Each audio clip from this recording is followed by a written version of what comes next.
Waiter, এদিকে এসো।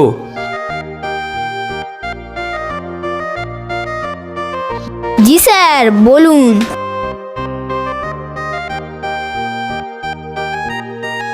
প্রথমে তুমি আমাদেরকে 3টে কোল্ড ড্রিঙ্কস দাও।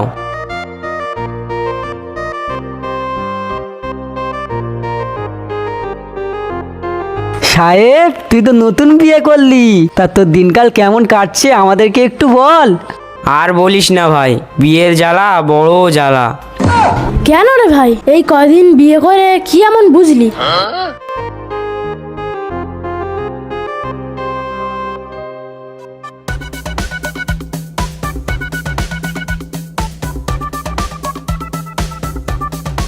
কি বুঝলাম শুনবি তুই? তাহলে শোন। বিয়ে করে পুরো জীবনটাই শেষ।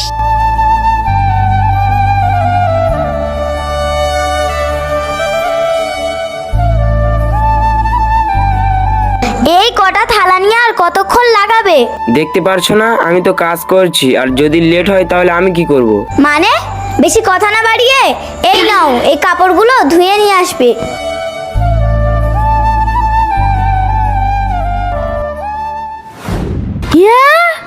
ভাবছিলাম কয়দিন পরে আমি বিয়ে করব, কিন্তু তোর মুখে যা শুনছি আমার তো বিয়ে করতে ভয় লাগছে। আরে তুই কি শুনেছিস? এ তো ছোটখাটো ব্যাপার। মানে এর থেকে বড় ব্যাপার তো? হ্যাঁ রে ভাই, শুনলে তো চোখ কপালে উঠে যাবে। কি এমন কথা যে শুনলে চোখ কপালে উঠে যাবে? শুনবি তাহলে শোন, তোরা আমার বাড়ি যাওয়ার আগে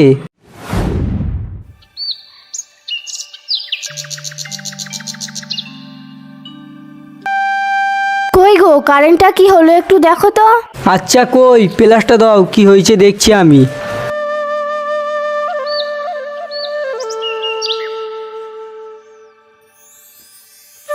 শোনো না, সামনে মেয়েটার গরমের ছুটি, মেয়েটা মামার বাড়ি যাবে বলে বায়না করছিল, চলো আজকের গিয়ে শপিংটা করে নিয়ে আসি। হ্যাঁ, এই তো কদিন আগে তোমার বোনের বাড়ি যাওয়ার সময় শপিং করলে, আবার বাপের বাড়ি যাওয়ার সময়ও শপিং করতে হবে? ওসব কথা বাদ দাও, তুমি এখন আমাকে টাকা দাও, আমি তাই ব্যাগে নিয়ে শপিং করতে যাব। আমার কাছে এখন টাকা নেই। টাকা নেই মানে? আমার কি অন্য কেউ আছে যে তার কাছ থেকে টাকা নিয়ে শপিং করব? তুমি এসব কি বলছো? সত্যি আমার কাছে শপিং করানোর মতো টাকা নেই। শপিং করানোর যখন মুরদ নেই, তাহলে বিয়েটা করেছিলে কেন? থাকবো না আর আমি এই সংসারে, আমি এখনই মেয়েকে নিয়ে বাপের বাড়ি চলে যাব।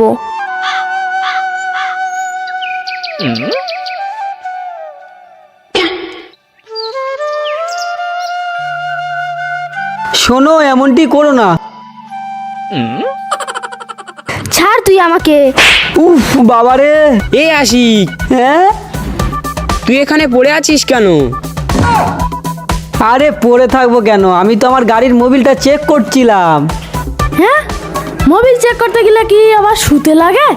এটাই তো আমার মোবিল চেক করার স্টাইল। এ রিজু, দেখ দেখ, ভাবির দিকে দেখ। তাই তো দেখছি, ডাল মে কুচ কালা হ্যায়। এ সাহেব, তুই কিছু বুঝলি? হ্যাঁ রে হ্যাঁ, তুই যেটা বুঝেছিস আমিও সেটাই বুঝলাম।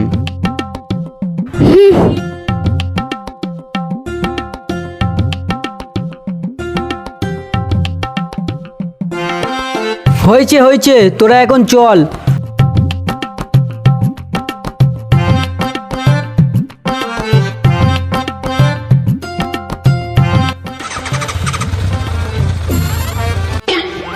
ভাই, আমি আর বিয়ে করব না, সারা জীবন সিঙ্গেলই থাকবো।